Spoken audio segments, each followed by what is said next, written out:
Bitkom bincang komunikasi, buletin dari Kominfo Santi, mengupas fakta sehari-hari, narasi para ahli terpercaya.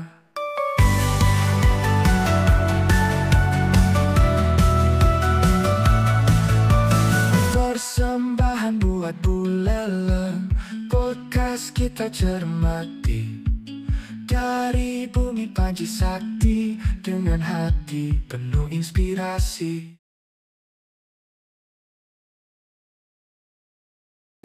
Halo sahabat Buleleng, kembali lagi bersama kami di acara Bikom, Bincang Komunikasi seputaran program untuk mengulik dan mengetahui informasi-informasi terbaru mengenai yang ada di Kabupaten Buleleng. Nah, Buleleng kental akan jiwa seni dan yang sudah mendarah daging. Banyak maestro dari Buleleng menciptakan, mengembangkan, dan melestarikan seni budaya Bali, khususnya seni karawitan. Insan seni Buleleng terus berupaya agar Buleleng terus memberi taksu akan kesenian yang adi luhung. Nah, sebelum kita lanjut ke bintang tamu pada hari ini, jangan lupa tetap untuk selalu mengonsumsi Buleleng dalam segala kegiatannya. Dan hari ini saya Chandra Asih bersama rekan saya Kak Dewi. Dan sebelum kita lanjut ke narasumber pada hari ini, untuk rekan saya Kak Dewi, silakan untuk memperkenalkan narasumber kita pada hari ini. Baik, terima kasih Chandra. Dan saya juga tadi sudah minum Buleleng loh. Asik. Gimana rasanya Kak? Tentu saja enak. Jadi Buleleng ini kan air minum kebanggaan kita ya. Betul sekali. Jadi sahabat Buleleng jangan lupa untuk mencukupi kebutuhan air minumnya, tentu saja dengan mengkonsumsi Buleleng ya Chandra ya. Iya, betul sekali Kak. Iya, dan sahabat Buleleng, sahabat Bikom dimanapun Anda berada, saat ini di ruang Buleleng Comment Center Dinas Kominfo Santi sudah kedatangan narasumber yang sedikit berbeda. Kita akan membincangkan tentang karawitan ya, Chandra ya. Oke. Langsung saja kita sapa Bapak Putu Aldi Pilberta Harta Celuk SSN ya. Baik. Apa kabar nih, Pak? Baik. Baik. Untuk kabar hari ini baik sekali. Iya, izin ini saya ingin membacakan sedikit CV tentang Pak Aldi ya, boleh saya panggil Pak Aldi. Oke, baik sahabat Buleleng. Bapak Putu Aldi Filberta Harta Celuk ini adalah Ketua dan Pembina Karawitan Bali pada Sanggar Seni Anglocita Suara Kabupaten Buleleng. Kemudian beliau pernah juga sebagai Pembina Karawitan kelas B di Sanggar Seni Santi Budaya Singarajang ya Pak dari tahun 2013 sampai 2014. Beliau juga Ketua Panitia dan Penyelenggara Sangkara Festival Kabupaten Buleleng pada tahun 2022. Dan beragam penghargaan juga sudah beliau peroleh ya, sudah beliau raih juga, diantaranya sebagai Duta Republik Indonesia dalam acara Chunan World Dance di Korea Selatan. Kemudian di Kedutaan Besar Republik Indonesia dalam pertunjukan seni dan budaya di Aula Hasanuddin Kuala Lumpur, Malaysia. Luar biasa sekali Pak. Kemudian penggarap musik iringan tari Jaran Ngadang pada ajang PKB Duta Gong Kebiar Anak-anak Kabupaten Buleleng. Penggarap karya musik trilogi pada event Ruang Moni Kabupaten Buleleng, dan penggarap musik iringan tari penyambutan Puspadanta di Sanggar Seni Anglocita Suara Buleleng. Iya Pak Aldi ya. Boleh diceritakan sedikit nih Pak latar belakang berdirinya Sanggar Seni Anglocita Suara ini Pak? Terima kasih untuk waktunya. Jadi di sini Tiang akan sedikit sharing dan bercerita terhadap latar belakang dari Sanggar Seni Anglocita Suara. Sebelumnya Sanggar Seni Anglocita Suara itu adalah sebuah wadah atau sanggar atau sekolah juga bisa dibilang non formal, yang dibilang non formal yang berkonsentrasi di seni karawitan dan seni tari. Jadi Anglocita Suara itu berdiri tahun 2015 sebenarnya. Jadi yang melatar belakangi sanggar itu terbentuk adalah memang di daerah Tiang, di desa Penarukan, khususnya di Kelurahan Penarukan, kurangnya pada tahun itu kurangnya perhatian terhadap seni budaya. Dulu di tahun 2010 kita pernah membentuk Sekegong atau perkumpulan seni anak muda di Kelurahan Penarukan, khususnya di Banjar Penarungan.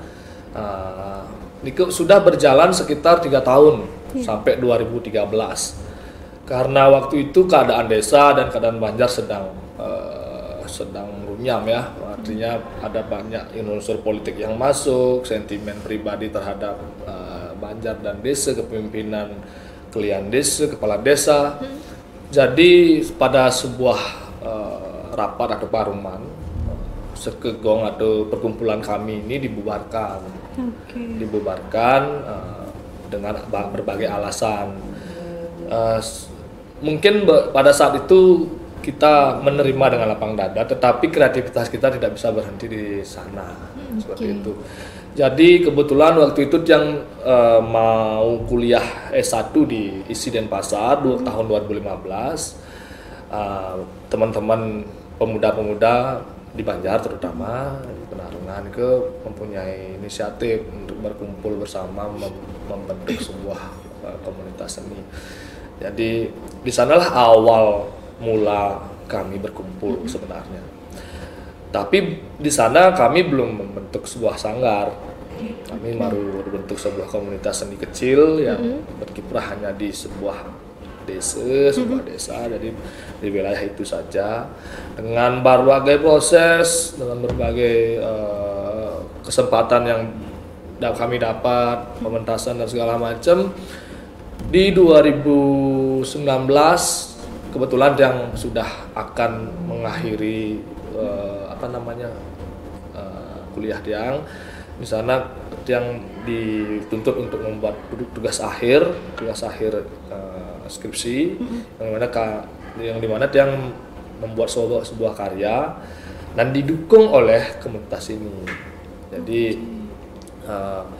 dengan proses dan talenta yang cukup waktu itu, setelah ujian yang lakukan di Denpasar, kami dari komunitas komunitas seni ini dipanggil oleh Dinas Kebudayaan untuk mewakili Gong Kebiar anak-anak di ajang Pesta Kesenian Bali waktu itu di tahun 2019. Karena itu adalah sebuah kesempatan perdana mungkin ya untuk Tiang dan teman-teman di sana. Akhirnya kami kami dituntut untuk membuat sebuah komunitas yang sah, yang mempunyai izin, siup dan segala macam. Di sanalah kami bentuk dan namai sanggar kami Anglo Cita Suara gitu. Jadi kalau memang awal mulanya memang dari 2015, kami hargai proses 2015 itu. Maka dari itu kalau dibilang sanggar Anglo Cita berdiri 2019 itu mungkin keliru ya. Jadi 2015 itu adalah proses kami, jadi kami hargai proses itu. Tanpa proses 2015 itu mungkin 2019 kami tidak mampu untuk menyajikan Gong Kebiar anak-anak di Pesta Kesenian Bali waktu itu. Dari sana awal kebangkitan kami di Sanggar. Dari itu di 2019 kita berhasil menjadi duta Kabupaten Buleleng di Gong Kebiar anak-anak. Baik Pak Putu. Sampai sekarang. Iya, oke, baik Pak Putu. Jadi sebelum lanjut nih Pak Putu ya, Niki kan Bapak selaku ketua dan pembina Karawitan. Nah, ini saya sebagai orang awam nih, apa sih bedanya Karawitan sama tabuh atau seni? Jadi Karawitan itu sebenarnya ada perbedaan ya antara gamelan, tabuh dan Karawitan. Jadi mungkin di berbagai pengertian orang awam seperti mungkin terlihat sama saja, tapi ini memang sebenarnya ada sedikit perbedaan. Ya, kalau misalnya gamelan atau gong itu mengacu pada instrumennya langsung. Iya, instrumennya. Jadi medianya yang namanya gamelan. Jadi gamelan itu berbagai jenis, ada gamelan Gong Kebiar, ada gamelan gong gede, semar kubilingan, semaran dana, angklung dan segala macam. Tetapi kalau tabuh itu mengacu pada lagunya, mengacu pada intens musik yang ada di gamelan itu dinamakan tabuh. Ya, seperti iringan tabuh iringan tari seperti ini misalnya, atau tabuh lelambatan ini gitu. Jadi tabuh itu mengacu pada apa namanya, ikonik lagunya. Baik. Musik yang dimainkan itu tabuh. Tapi kalau karawitan itu adalah sebuah apa ya, penyebutan. Sebenarnya karawitan ini hadir dari Jawa sebenarnya. Jadi pengertian karawitan ini lahir di Jawa. Mungkin di Bali mengadopsi apa namanya, prasakata seperti itu. Maksudnya karawitan ini adalah konsentrasi terhadap musik tradisional. Baik itu karawitan melalui media, baik itu karawitan melalui suara seperti Wokidong, itu termasuk karawitan juga. Iya, tapi karawitan yang menggunakan media suara seperti itu, atau mulut, atau bagaimana vokal seperti itu. Makanya karawitan itu mengacu pada apa namanya, konsentrasi ilmunya gitu. Jadi karawitan itu masih banyak, ada karawitan Jawa, karawitan Bali, karawitan Sunda seperti itu. Jadi karawitan itu mengacu pada konsentrasi musiknya. Baik. Gitu. Kalau gamelan medianya. Gitu. Iya. Agar tidak banyak yang apa namanya, keliru gitu. Iya. Ya, karena unik sekali soalnya Pak Putu. Iya. Jadi di Buleleng tumben saya dengar ini mungkin keunikan dari Sanggar Seni Anglo Cita ini Iya, ya, iya. Bli. Oke, baik. Nah, kemudian apa sih visi dan misi dari Sanggar ini dalam mempromosikan kesenian Bali, khususnya karawitan ini? Iya. Sebenarnya visi dan misi kami itu apa namanya, simple ya. Jadi visinya kita tidak bisa membiarkan seni, terutama karawitan dan tari itu luntur di Buleleng. Karena di Buleleng adalah pusat lahirnya Gong Kebyar tahun 1915 katanya di bukunya Pak Pandem ya. Jadi peradaban Gong Kebyar itu lahirnya ada di Buleleng. Jadi Mebarung, terus gamelan-gamelan kuno itu banyak ada di Buleleng. Jadi jikalau kami membiarkan hal itu atau suatu daerah tertinggal terhadap seni itu, kami rasa apa namanya, saya sebagai seniman di Buleleng termasuk gagal gitu. Maka dari itu visi yang kami ambil itu adalah tidak membiarkan 1% pun seni di Bali, khususnya di Buleleng itu tidak mengalami kemajuan. Itu visi. Jadi untuk misinya mungkin apa namanya, dengan mengatasi itu kita punya tujuan, kita punya standar, kita punya misi, kita punya goals. Jadi setiap tahunnya sebisa mungkin kita melahirkan suatu karya. Baik itu karya tari, baik itu karya tabuh, baik itu tari kreasi, tari modern dance, dan segala macam. Jadi goals kami di Sanggar yaitu setiap tahun itu kita di Sanggar harus mempunyai karya, karena dengan adanya target seperti itu kami di Sanggar terpacu untuk belajar lebih dalam lagi untuk karya-karya yang sudah ada.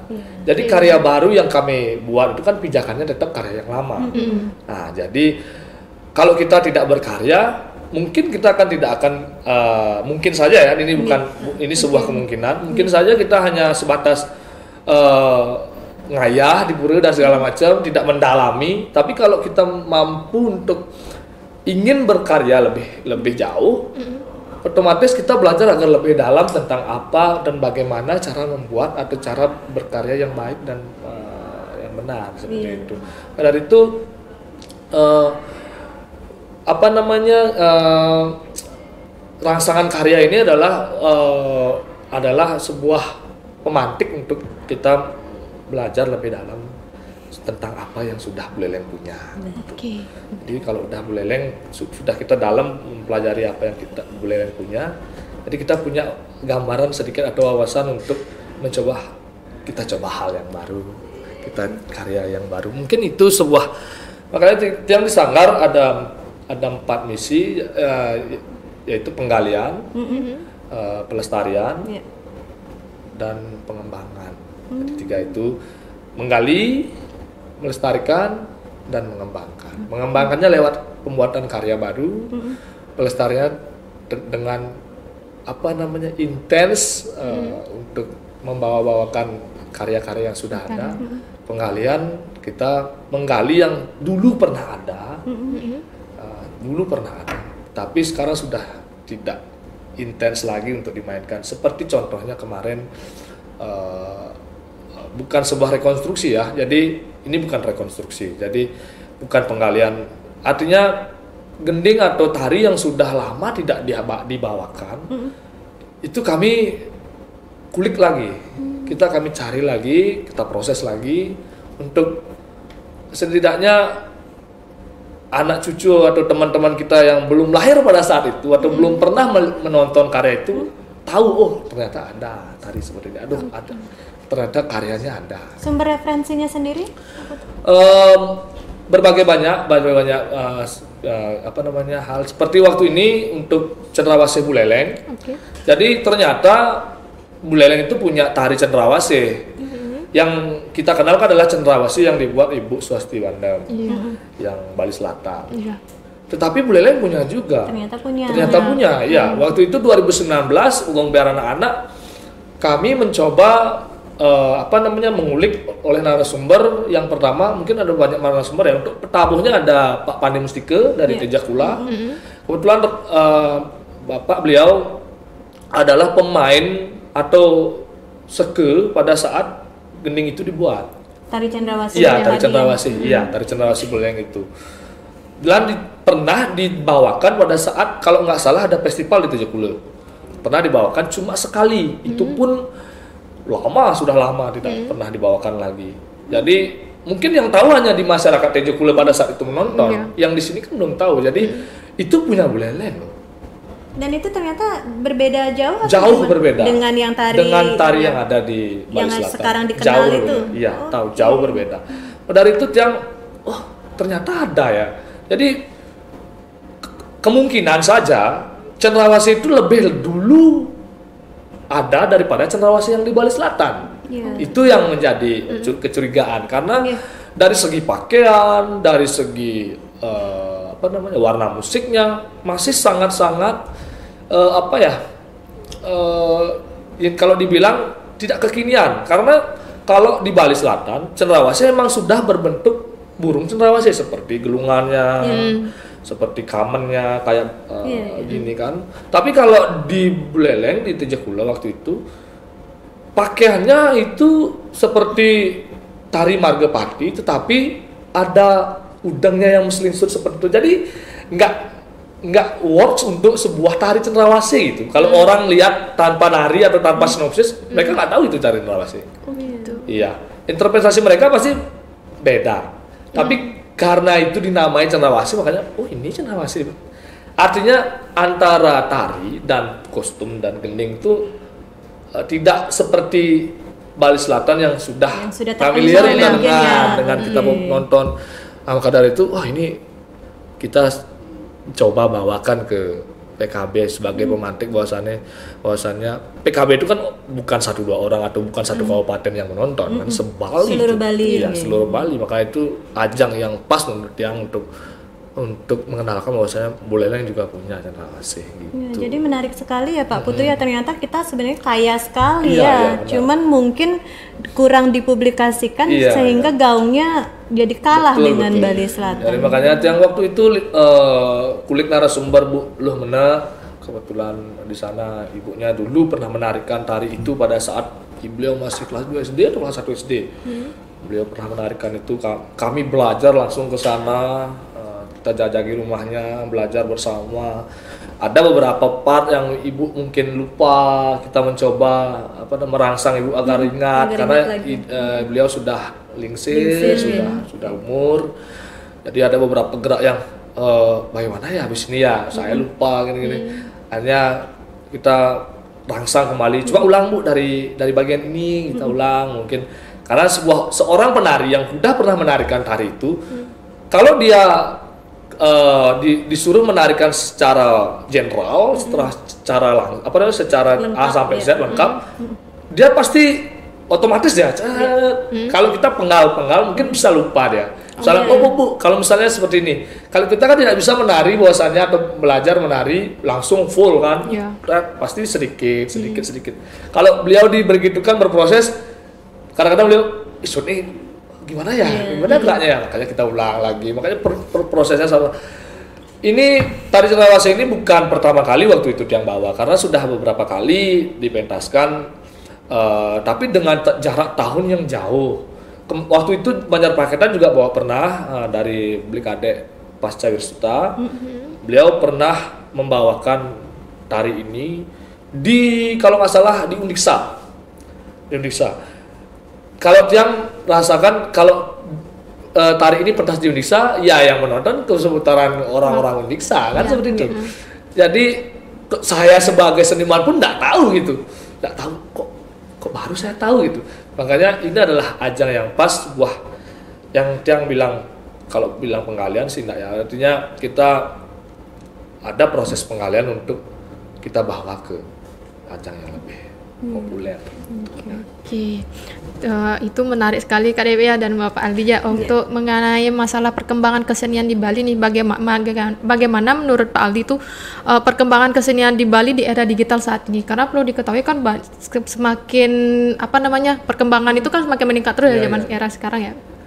Kalau misalnya kalau ini kita bicarakan dengan era modernisasi, sebenarnya seniman di Bali atau kesenian di Bali itu sangat dibantu oleh modernisasi ini.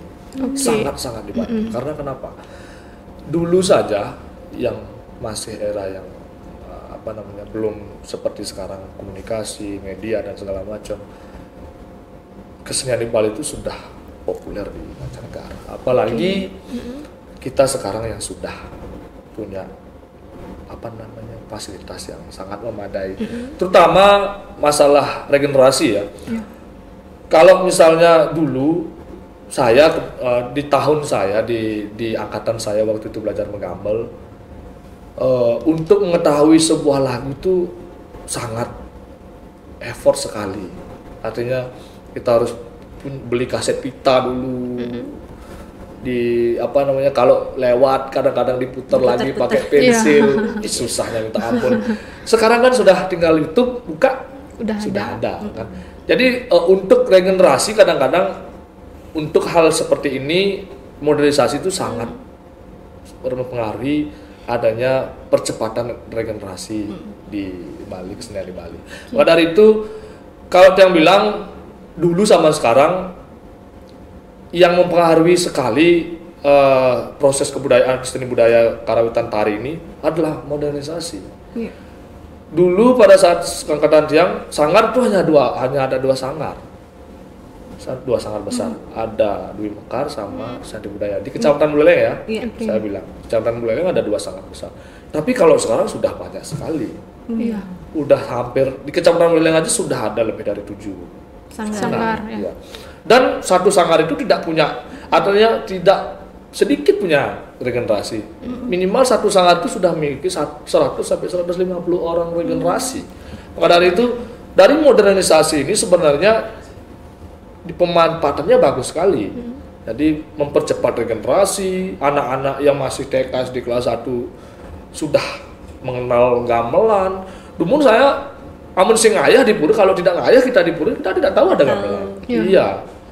Maka tiang kelas 1 SD diajak oleh kakek saya di pura, asal tiang dengar gamelan atau mendengar gamelan, ada suatu hal yang aura yang beda gitu loh. Tapi sekarang kita sudah gampang sekali untuk mengakses itu. Karena dulu di Banjar yang terutama, ya, untuk mengeluarkan gamelan itu aja izinnya minta ampun. Apalagi untuk latihan. Makanya saya bilang karena perawatan gamelan itu kan sedikit ekstrim ya, karena rusak satu bisa berapa biaya kan, seperti itu. Beda dengan musik modern yang hanya ganti senar, hanya ganti part sudah beres. Kalau gamelan itu perawatannya kalau yang bisa bilang 3 kali lipat daripada perawatan elektronik atau musik modern. Makanya mungkin karena itu pengelisir atau pemimpin yang ada di Banjar itu susah untuk memberikan kami fasilitas apa namanya cuma-cuma untuk gamelan itu. Tapi kalau sekarang kan sudah sangat gampang sekali. Jadi maka dari itu yang bilang dampak dari modernisasi ini terhadap kesenian Bali itu sangat berpengaruh sekali gitu. Begitu juga dengan musik-musik elektronik banyak sekarang. Jadi kalau dulu ini kita bilang di ISI ya, kalau dulu sebelum membuat tari itu harus ada MOU dengan penabuhnya. Ya, sebelum seorang koreografer membuat tari, seorang koreografer ini harus mempunyai kerjasama dulu dengan komposer dan koreografernya. Tapi kalau sekarang sudah gampang sekali. Saya punya teman bisa membuat musik digital atau musik elektronik dan dia bisa menari juga. Jadi dia tidak perlu cari seke untuk menari, cari seke untuk membuat lagunya atau gending atau iringannya. Dia buat sendiri, habis itu dia buat karya. Akhirnya kalau yang bilang itu adalah sebuah kemudahan bagi kita di kesenian Bali. Cuma tetap saja kalau misalnya kita pakai musik MIDI atau musik elektronik, kalau kita dibilang di Bali ya taksunya itu beda kalau pakai musik live atau musik gamelan langsung. Karena kalau musik karawitan langsung itu kan warna suara yang dihasilkan tuh memang punya aura sendiri dia gitu. Makanya kalau modernisasi yang bilang sangat berpengaruh, sangat mudah sekali adanya modernisasi ini. Oke. Nah, untuk mengenai tantangan nih Kak, apa sih tantangan yang dihadapi dalam memperkenalkan kesenian Bali yang ada di dunia, ke dunia lebih tepatnya? Untuk tantangan sebenarnya tidak terlalu sulit. Ini bukan datang dari seke dan segala macam. Ini datangnya dari ruang itu sendiri. Karena dulu waktu zaman saya, makanya saya bisa berangkat ke Korea, ke Malaysia, itu karena adanya ruang dari beberapa perusahaan, itu juga MOU pada pemerintah gitu. Tapi sekarang mungkin ini juga sebagai faktor lain ya, karena di mancanegara sudah banyak sekolah-sekolah musik yang mengadopsi musik-musik Bali, karawitan Bali, terutama di Kanada sudah ada, di California sudah ada. Jadi bule-bule di sana belajar tentang musik kita, musik karawitan Bali. Itu yang membuat kita di Bali memiliki mengecil peluang untuk kita berangkat ke sana lagi. Karena sudah ada di sana. Iya. Maka dari itu kalau yang bilang kalau kita yang bilang menguntungkan, kalau bilang merugikan juga merugikan. Karena diuntungkan karena Bali sudah terkenal di mancanegara. Musik kita dipakai sebagai sebuah genre, kita dipakai sebuah ilmu, konsentrasi ilmu dan segala macam. Dari bule-bule belajar, kadang-kadang orang bule lebih pintar daripada orang Bali memainkan musik Bali kalau di sana. Iya. Tapi peluang yang sedikit yang bilang rugi ya, karena orang Bali jadinya tidak bisa langsung berangkat ke luar negeri untuk memainkan musik mereka. Semakin kecil peluangnya. Karena kalaupun ada peluang, mungkin tidak seperti dulu. Kalau dulu berangkat ke luar negeri, rombongan 40 orang, 50 orang berangkat kita ke luar negeri. Kalau sekarang boleh 3 orang, 5 orang. Udah cukup. Ya, udah cukup karena di sana sudah ada. Padahal di sini yang berangkat yang punya yang punya pengalaman lebih, bahasa yang mencukupi, begitu juga konsentrasi ilmu seperti SSN, seperti Taman Sarjana ISI dan Pasar, seperti mungkin saja. Tapi kalau teman-teman yang tidak berkecimpung di dalam itu tidak punya kesempatan untuk berangkat jadinya itu. Makanya yang sebagai pribadi saya merasa beruntung pada saat itu karena ruangnya masih terbuka sekali untuk. Mudah-mudahan setiap tahun di Kabupaten Buleleng mempunyai sebuah MOU terhadap duta-duta besar Indonesia yang lain di negara, di mancanegara, untuk setiap tahunnya bisa membawa duta Buleleng tampil ke luar negeri kan gitu. Jadi masih banyak kok negara-negara yang belum tersentuh seperti negara bagian Eropa masih banyak belum. Jadi yang sudah paling Jepang, Australia, Amerika, Belgia ya kalau nggak salah juga Belgia sudah. Okay. Jadi beberapa yang belum tersentuh itu mungkin bisa diupayakan lah oleh kita gitu.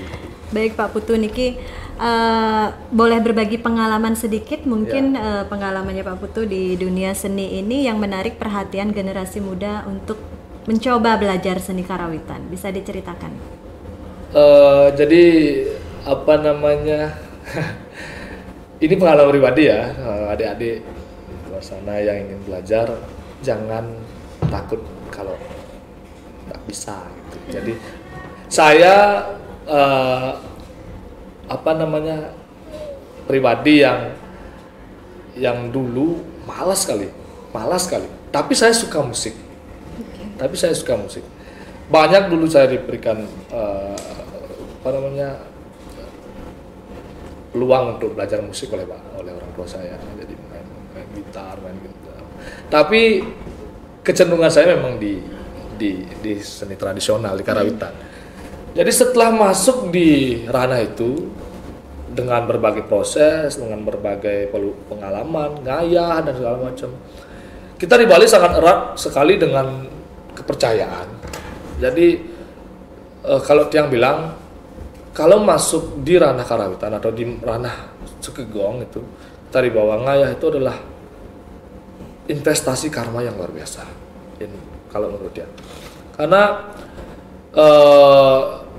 investasi itu datang dari sukacita kita ngayah di pura, kemudahan-kemudahan yang datang itu tiang percaya berasal dari sana. Karena pada saat itu masalah mencari sekolah itu dulu menjadi hal yang sangat konkret untuk angkatan saya ya. Dari SD, SMP, SMA ke kuliah itu menjadi sebuah belenggu dari anak-anak muda dulu. Jadi setiap cari sekolah karena tidak punya keterampilan dan mungkin nilainya kurang, itu sebagai masalah besar, ada yang nangis tidak dapat sekolah. Tapi dia dulu tidak pernah punya perasaan seperti itu. Jadi cari dari SD ke SMP lewat ekstra menggambel kita dapat sekolah langsung. Dari SMP ke SMA juga begitu. SMA ke kuliah juga begitu. Pun tamat kuliah sampai kerja saya nggak pernah susah. Karena waktu itu saya tamat dari ISI Denpasar 2019 Agustus kalau nggak salah yang tamat dari ISI Denpasar. Kebetulan waktu di Dinas Kebudayaan masih kepala dinasnya Pak Gede Komang dari Tijekulo. Saya kebetulan membawa berkas untuk mengambil anak-anak yang itu, yang bawa berkas ke sana. Saya ketemu sama Pak Kades. Kamu Aldi ya dari Anggul Jaya Pak? Lulusan seni di Karawitan ya di sini besar ya Pak.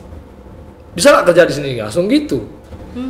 Jadi kemudahan-kemudahan itu saya percaya bahwasannya hadir dari proses kita semasa kita ada di Karawitan ini, gitu dari Sekegong ini. Jadi kalau bahasa Balinya aget sekali saya, beruntung sekali saya. Artinya dari pengalaman itu, dari proses itu banyak kemudahan-kemudahan yang saya dapat. Itu. Makanya untuk anak-adik generasi muda belajar keterampilan itu tidak pernah salah sebenarnya. Jadi gamelan atau kita belajar menggambel itu dampaknya nanti ke belakang di masa tua nanti.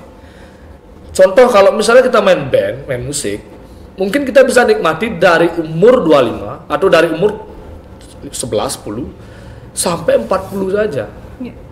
Karena setelah itu sudah stamina sudah tidak bagus, mainnya sudah tidak genrenya lain juga. Genrenya pasti semakin umur pasti genrenya semakin dulu makin main rock, sekarang bisa melankolis gitu kan. Tapi ruangnya semakin sempit gitu. Beda halnya dengan band-band legend seperti Seven dan segala macam, memang mereka kan punya branding ya. Tapi kita di Bali, kita juga punya branding juga. Jadi di Bali Sekegong itu tidak akan pernah lengkang oleh waktu, karena kita ada proses ngayah, ada proses yanya di dalamnya. Dari kecil sampai tua, kakek saya yang umur 90 aja masih ngayah di pura. Ya, itu. Jadi tidak ada keterbatasan ruang terhadap itu. Karena itu keuntungannya juga kalau kita hidup di desa adat, kalau kita punya keterampilan yang lebih daripada orang lain, seharusnya kita membayar punya sekian, kita bisa lepas dari punya itu gitu, misalnya dapat keringanan keuangan seperti itu. Makanya di Bali itu tidak pernah kekurangan ruang untuk menyalurkan keterampilan itu. Tetapi ada permasalahan yang selalu membelenggu seniman sampai sekarang adalah kesejahteraan seniman. Itu yang menjadi kadang-kadang hambatan terhadap orang yang intens untuk di bidang seni gitu. Kadang-kadang anak-adik SD, SMP, SMA setelah kuliah dunianya ditinggalkan, tidak berproses lagi karena terbentur kuliah, kerja dan segala macam. Jadi kita belum bisa menjamin bahwasanya kesenian menjadi sebuah peluang kerja gitu. Itu yang belum ada. Kalau di BUD kan sudah ya, karena pariwisatanya. Orang berani tidak kerja untuk menggambel, karena pendapatan di menggambel hebat di BUD, karena ada tamu. Tapi di Buleleng kan tidak bisa kita seperti itu. Maka dari itu sebenarnya tantangan berat kita di kesenimanan Buleleng, karena bukan gini ya, bukan misalnya bukan khawatir ya, tapi jadi kita tidak punya sumber daya manusia yang betul-betul konsentrasi di bidang ini. Jadi setiap tahun tuh tidak lahir lebih dari 5 orang generasi yang memang betul-betul fight untuk menjaga kesenian ini gitu. Kalau kita sebenarnya untuk mengintenskan ini kan, untuk menjaga ini lebih erat dan lebih maju lagi, kan kita tidak mau kesenian di Buleleng jalan di tempat. Ada tapi tidak berkembang, kan tidak mau juga. Kita harus ada dan kita harus berkembang. Karena itu sumber daya manusia ini harus lebih fight lagi untuk kesenian di Buleleng. Karena itu di angkatan Tiang mungkin ada 3 sampai 10 orang. Dan di angkatan berikutnya maunya jadi fighter di seniman, kerja ke luar negeri. Akhirnya dia meninggalkan keterampilannya. Pulang baru di Banjar baru. Artinya yang betul-betul konsentrasi terhadap itu tidak ada gitu. Bukannya tidak ada ya, minim. Karena kita tidak bisa menjadikan sebuah peluang profesi untuk tidak bisa menjadi profesi. Itu menjadi sebuah PR untuk kita. Tentu menjadi tantangan bersama ya, Pak Putu ya. Saat ini di Sanggar mulai usia berapa yang belajar untuk seni? Kami di Sanggar tidak membatasi usia sebenarnya, Mbak. Kita tidak membatasi usia, asal dia punya niat yang tinggi tanpa paksaan orang tua ya. Kalau saya sudah ada paksaan orang tuanya yang pingin anaknya belajar, tapi anaknya ogah-ogahan. Iya, mending saya bilang sama orang tuanya jangan dipaksa. Karena niat dan mungkin keterampilannya nggak disebut. Tapi masalah batasan usia tidak menjadi masalah. Yang buka dari umur TK 0 kecil sampai lanjut usia. Ada yang masih ada ya. Ada yang baru sudah umur 27 baru belajar. Ada. Dan kami konsentrasinya bukan di kawasan dan di tari aja. Mungkin di Mekidung juga. Juga. Melatih dalang juga. Dalam wayang juga, tapi belum melahirkan generasi dulu, masih kita berproses. Itu ada, gitu. Jadi tidak ada batasan usia yang mengikat sekali. Tapi anak Tiang masih umur sekian, boleh nggak belajar? Boleh kalau dia punya niat yang tinggi, dia pingin asal di rumahnya menari, asal ada gong menari itu adalah sebuah ciri-ciri orang yang niatnya tinggi, keterampilannya pasti ada di dalamnya gitu. Alamatnya sendiri di mana Niki? Untuk Sanggar Anglo Citeswara sendiri kita beralamat di Jalan Pulau Irian, Gang Mawar Blok E nomor 88 di Penarungan. Jadi kalau teman-teman tahu perempatan Penarungan atau perempatan Banyuning setelah jembatan ada Bank BRI, nanti ke selatan, jalan yang mau ke Desa Pengelatan. ke selatan. Tidak jauh dari mungkin 500 meter dari perempatan ada dokter hewan, depannya itu ada gang masuk naik ke timur. Sana masuk. Nanti sudah kita sediakan pelang. Pelangnya. Iya.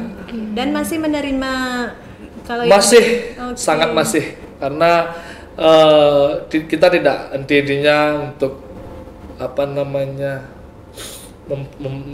membuat peluang regenerasi.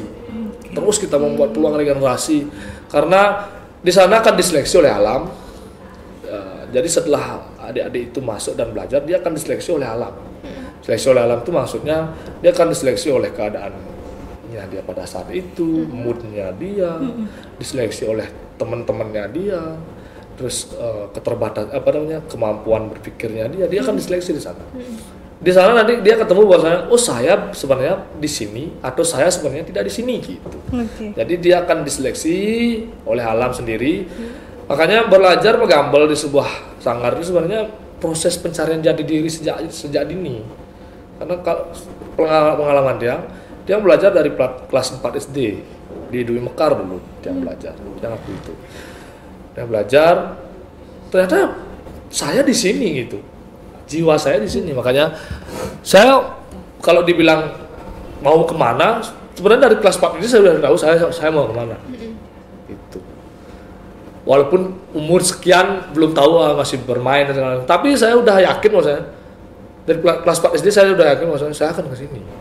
Jiwa saya akan ke sini karena satu dorongan orang tua yang tinggi, fasilitas yang difasilitasi oleh orang tua juga memadai waktu saat itu.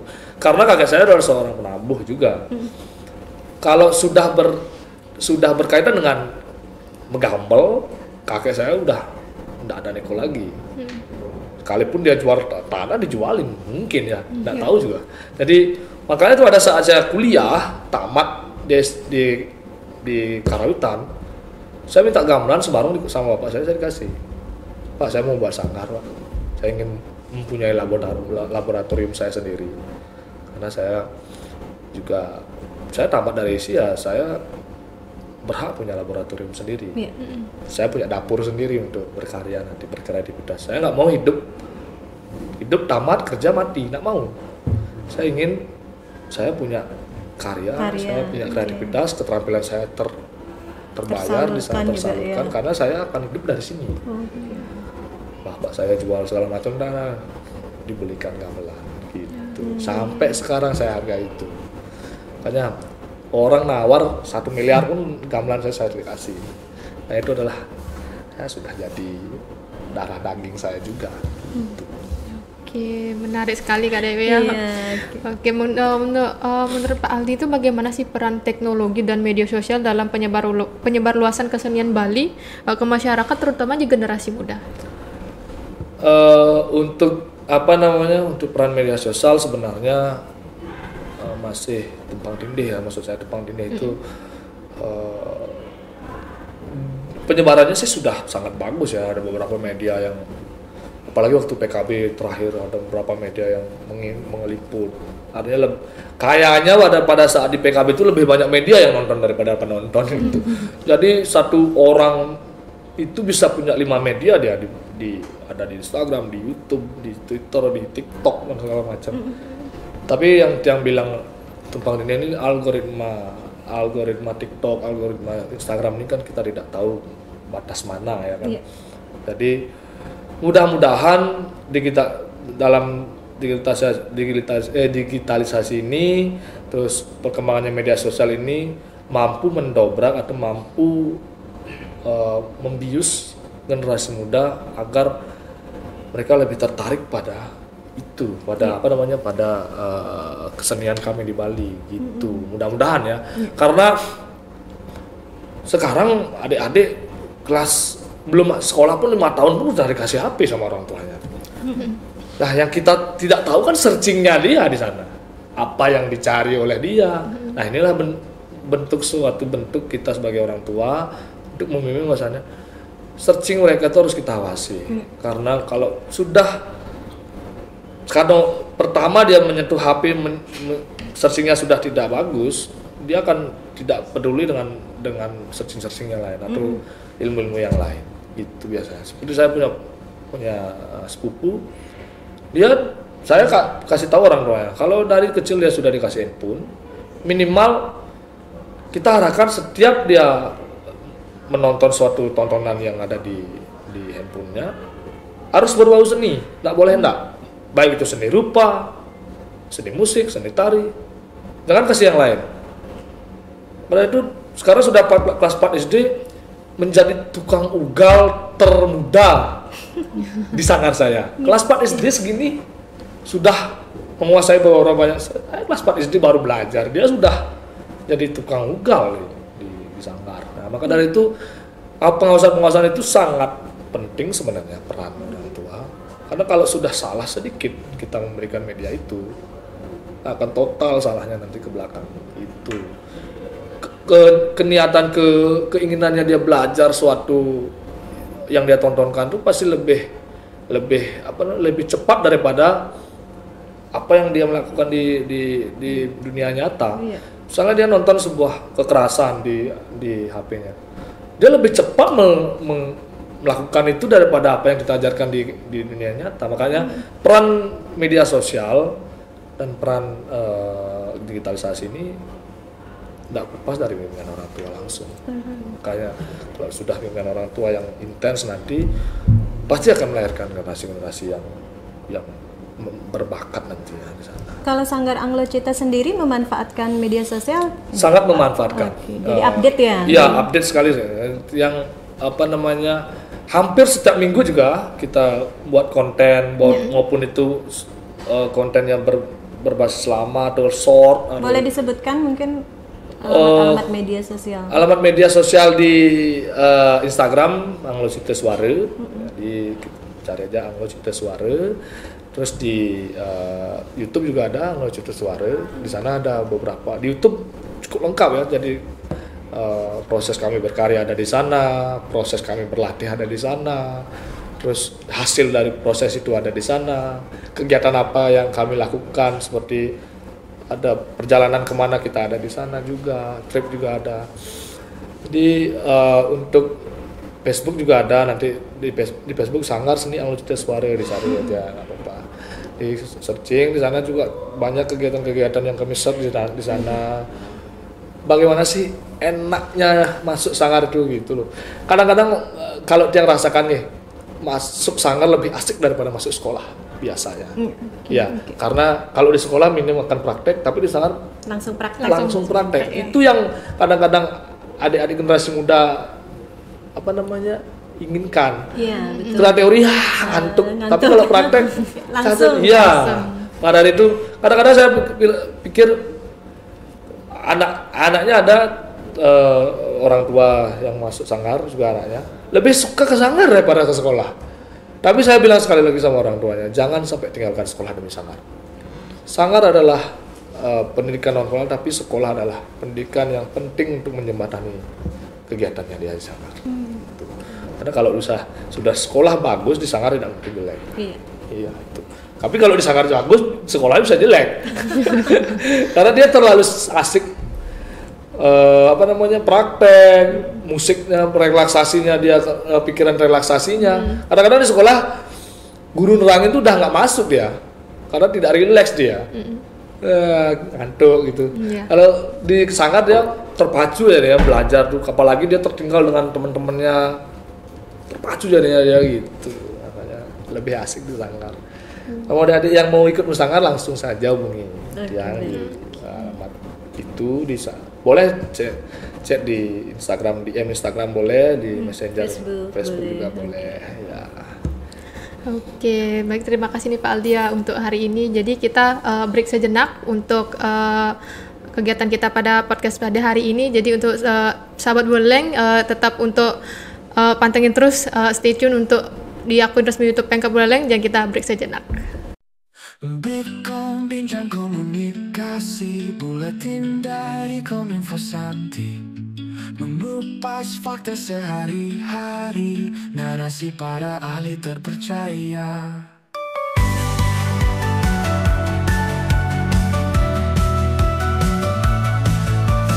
Persembahan buat Buleleng, podcast kita cermati dari bumi Panji Sakti dengan hati penuh inspirasi.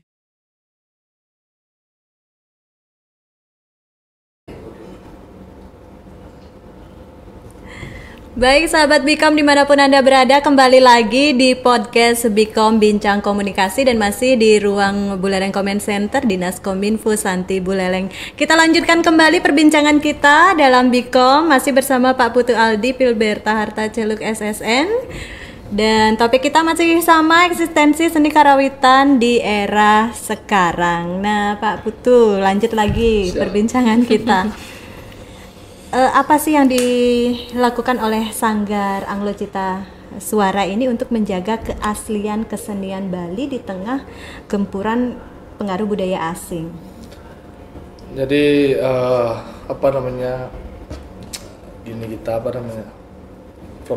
proteksi kita terhadap keaslian yang ada di Bali atau di Buleleng khususnya.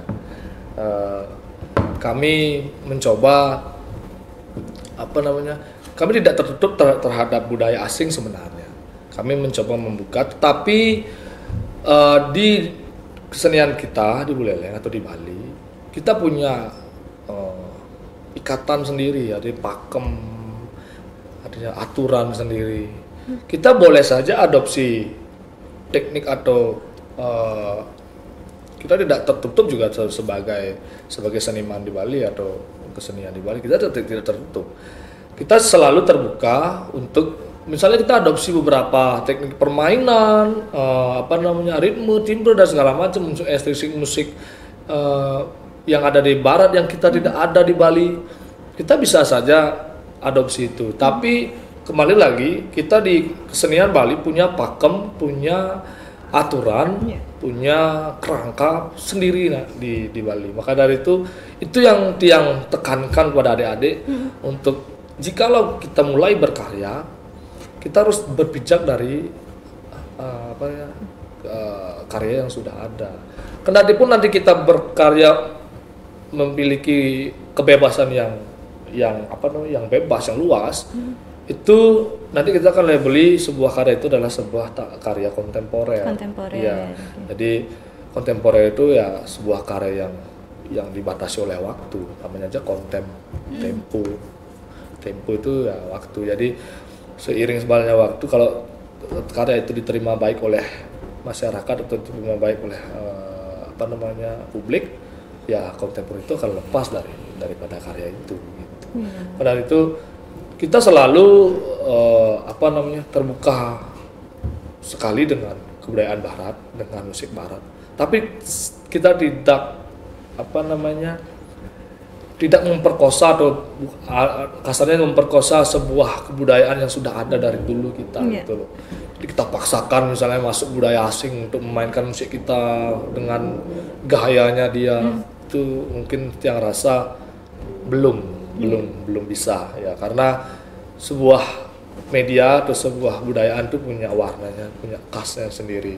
Kita boleh saja mengambil suatu hal yang kecil, mungkin unsur intrinsik dan segala macam dari musik barat, tetapi aturan dan pakem yang kita ada di Bali itu jangan sampai hilang gitu. Baik itu dari seni, misalnya tari, dari seni pakaian, misalnya pakai kamen, itu kan itu adalah bentuk kebudayaan kita. Jadi pakai J-string itu misalnya itu udah masuk akal kita. Makanya di Bali itu ada, kalau kita berkarya kita berbekal 3 juga, yaitu estetika, etika dan logika. Karya itu ada punya estetika, keindahan, harus punya etikanya juga, dan masuk logika. Gitu. Itu 3 pedoman yang kita pakai di Bali atau di Buleleng untuk melahirkan sebuah karya-karya baru nantinya. Gitu. Jadi penting sekali untuk tetap memegang teguh pakemnya itu sendiri ya Pak. Betul sekali ya, karena pakem itu tidak sembarang dibuat oleh penua atau penglingsir kita dulu. Mereka membuat pakem itu, membuat aturan itu pasti ada maksudnya. Maknanya sendiri. Yang kita tidak bisa pungkiri itu lagi karena berkaitan dengan niatnya itu kembali. Ya, aturan itu dibuat untuk nanti kita bagaimana kita mengaturkan itu, karena sejujurnya atau sebetulnya kan sebuah karya-karya di Bali atau di Buleleng itu lahir untuk persembahan karya untuk Tuhan sebenarnya. Jadi awalnya mungkin kesenian ini tidak untuk masyarakat saja. Awalnya pasti bukan untuk masyarakat. Awalnya pasti untuk Tuhan dulu. Gitu. Makanya tertera ada etika, estetika, logika ini. Artinya kita pas masuk logika nggak kita aturkan ke hidup tari. Masuk etika nggak kita gini-gini.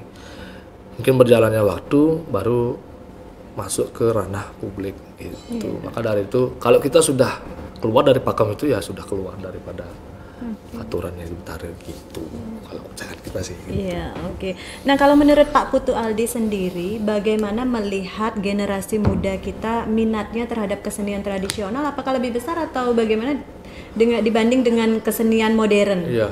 Kalau kita lihat di Buleleng setiap tahun yang rasa ya kalau pakai data sih yang tidak ya. Tapi kalau pengamatan Tiang setiap tahun meningkat untuk minat adik-adik kita belajar untuk berkesenian Bali, baik itu menggamel, menari, baik seni-seni yang lain seperti seni rupa, melukis, menggambar, membuat patung. Itu Tiang rasa sudah memiliki peningkatan yang cukup stabil kalau Tiang lihat. Karena pada zaman Tiang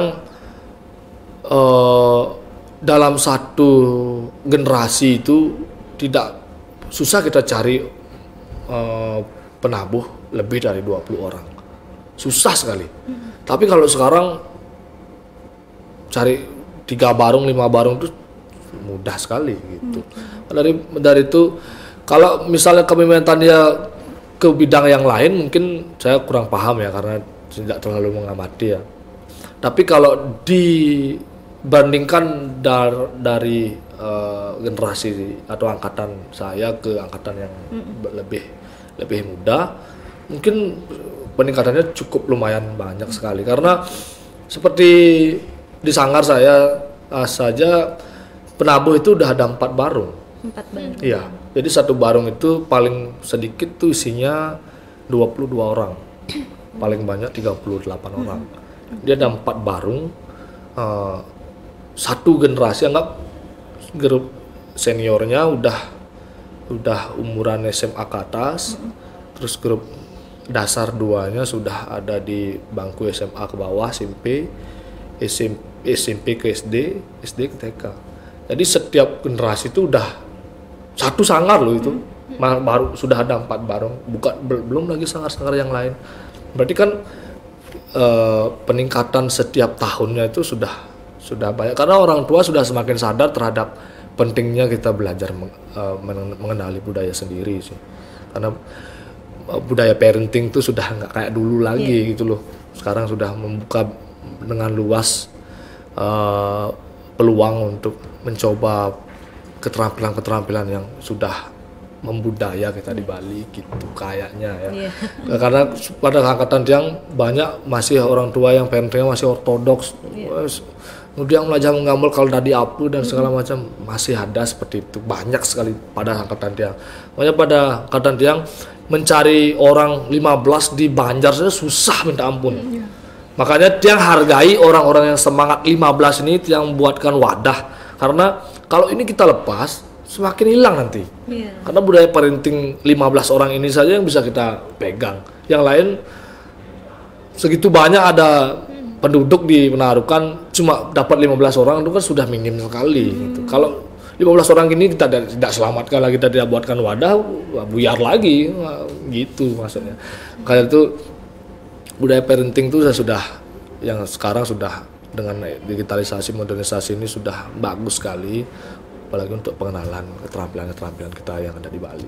Oke, nah Pak Aldi ini kan perkembangan seni itu kan semakin terus mendalam ya, dan banyak juga bahkan ada banyak seni musik yang memvariasikan gamelan dengan band. Nah, bagaimana menurut Bapak tentang itu? Kembali lagi seperti saya bilang tadi, jadi kita tidak menutup diri untuk sebuah kesenian misalnya di combine, dikolaborasikan, tetapi asalkan dia punya kembali aturan itu sendiri. Kalau misalnya ada musik atau apa namanya karya di-combine misalnya, yang satu musik barat, yang satu musik Bali. Ya. Ya pasti kita tidak bisa bawakan itu di pura. Ya. Gitu. Bisa saja bisa di pura, tapi tidak untuk sebuah ritualnya. Yang pun membuat jingle sanggar, membuat lagu sanggar tuh pakai dua instrumen itu, pakai alat media gamelan gong kebiar setengah, pakai media band setengah. Karena itu sebuah kebutuhan dan memang kita punya tujuan untuk bahwasannya budaya Bali atau kesenian Bali itu tidak kaku gitu, selagi dia punya tempat yang pas menurut saya. Jadi kalau kita terlalu kaku, tidak mau berkolaborasi dengan ini, tidak mau ini, kadang-kadang itu yang memiskinkan kita sebagai seniman dalam bentuk dalam bentuk karya baru yang lahir nanti kadang-kadang bersifat monoton ya, gitu-gitu aja. Jadi kan saya bilang tadi ada tapi jangan di tempat, karena itu aja karya baru lahir juga itu aja, seperti itu, sama cuma nadanya yang beda. Jadi kita kan di Buleleng atau di Bali punya proses imitasi, artinya menjiplak karya orang lain, tapi dengan strategi agar terlihat tidak sama, tapi kita minta itu loh, nyontek tuh, istilah Balinya nempe gitu di karya orang lain. Tapi sebagaimana kita bisa lihai untuk agar mereka itu tidak tahu kita mengambil dari ini gitu. Padahal itu teknik-teknik atau cara bermain dan segala macam yang ada di seluruh musik Nusantara baik mancanegara harus kita kuasai itu untuk untuk mengimitasi itu gitu. Padahal itu makanya setiap dekade, setiap angkatan itu mempunyai ciri khas atau warna musik perkembangannya sendiri gitu. Dari tahun 1915 kita tarik ke 2024 sudah berapa banyak karya yang sudah dicoba kalau kita nggak terbuka. Makanya karena keterbukaan itulah karya di Buleleng dari 1915 sampai 2024 sekarang termasuk kemajuan yang besar kalau Tiang. Tapi belum bisa menyamai kabupaten lain. Karena kabupaten lain sudah 3 langkah, kita baru selangkah. Gitu. Karena yang pertama kita keterbatasan ruang untuk pentas. Untuk sekarang sudah ada Taman Bung Karno yang diprakarsai oleh DLH dan Dinas Kebudayaan, membuka sangat lebar pintu untuk pentas, untuk mempromosikan, untuk berkarya di Taman Bung Karno atau ruang terbuka hijau Taman Bung Karno kan. Kita sudah diberikan ruang sebebas-bebasnya untuk pentas gitu. Kalau dulu kan nunggu odalan baru pentas. Kalau sekarang kita sudah diberikan wadah sangat luar biasa dari Pemkab.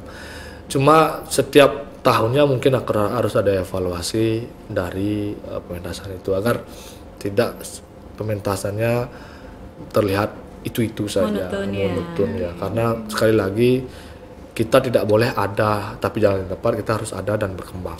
Mungkin pengemasan pementasannya ya seperti itu. Dibuat lebih menarik lagi lebih menarik. Ya.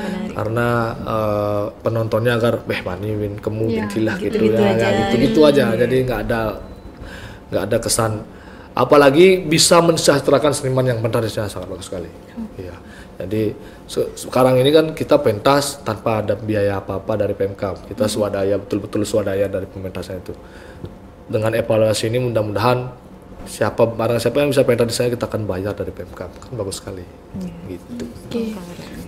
Mengenai Sanggar Alocita Suara ini apa berkolaborasi dengan seniman atau institusi internasional, Pak? Kalau misalnya internasional sih sebenarnya bukan internasional ya. Jadi teman saya dari Ubud kebetulan ngajarnya di Kanada. Kita sering kolaborasi masalah karya, kita cerita, sharing sama anak-anak. Bagaimana sih dia berkarya apa sih susahnya dia berkarya di di Amerika daripada di sini. Kenapa memilih di Amerika? Kenapa nggak di sini? Banyak kita sharing di sana. Karena budaya mereka itu yang perlu kita contoh di budaya mereka, karena kalau dari kualitas segi pemikiran atau kualitas otaknya mungkin di sana lebih cepat ya. Tapi yang membuat mereka seperti itu adalah cara dia menghargai prosesnya mereka gitu. Jadi di sana sangat disiplin. Kita kan tahu budaya Barat bagaimana, disiplin sekali. Makanya itu dia tidak pandang bahwasanya besok saya makan apa dari ini, saya jadi apa dari ini. Dia nggak pikir seperti itu. Saya konsentrasi sekarang di sini, ya saya disiplin di sini. Yeah. Kadang-kadang di Bali atau di Indonesia atau di Bali, di Buleleng khususnya, itu yang kita tidak punya. Ya kalau bahasa awalnya misi dia sambilan gitu. Misi dan ada aja sambilan daripada proses itu. Misalnya sekarang kita fokus untuk karya PKB, kita buat karya. Pasti ada saja 1, 2, 3 orang seniman tidak konsentrasi terhadap karya itu. Itu yang bikin menghambat proses kita di Bali gitu. Kemajuan di Bali menjadi terhambat gara-gara hal-hal kecil itu. Jadi kalau di Amerika itu kalau dia punya pementasan 1, persiapannya bisa sampai 1 tahun gitu. Disiplin sekali dia. Makanya sekali pentas dia pasti orang Bali insecure mereka karena lebih lihai mereka dengan kita. Kita di sini memang marah lekat sampun menggampel, tapi kalau dia kan enggak. Tapi pada saat pentas dia memiliki kualitas yang lebih bagus daripada kita. Apa yang menandakan kan itu?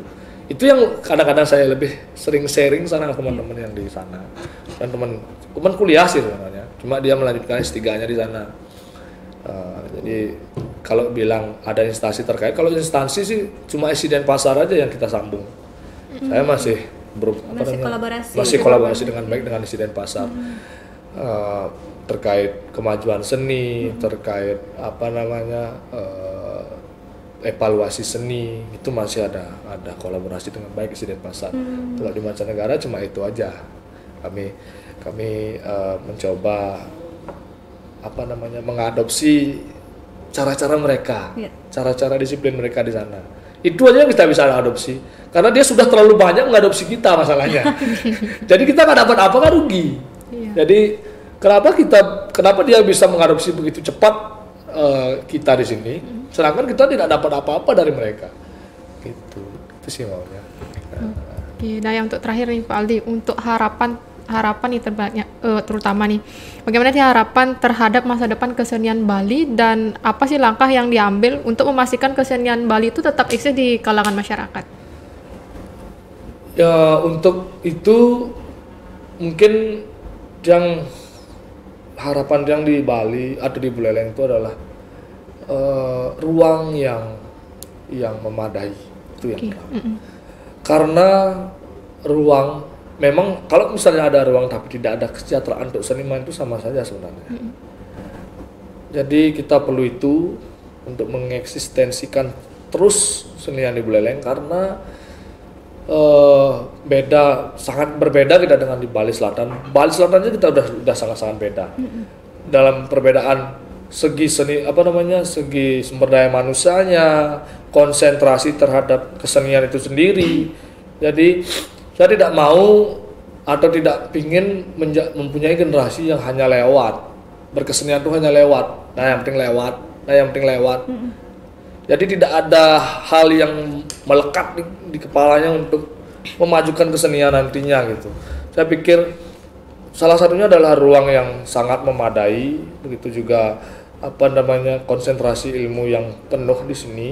Makanya penting sekali ada hal-hal seperti podcast seperti ini, karena begitu kita bisa langsung meminta kepada teman-teman yang setidaknya mengikuti alur kita di seni Bali itu agar tidak setengah-setengah.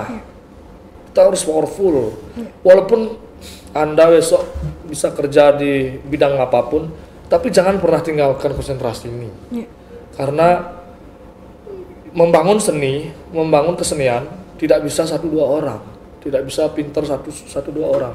Ini adalah bentuk kerjasama dari stakeholder yang dari PMK, dari seniman muda, seniman tua, begitu juga masyarakat yang mengapresiasi. Karena kalau seniman tanpa masyarakat kan sama dengan bohong gitu.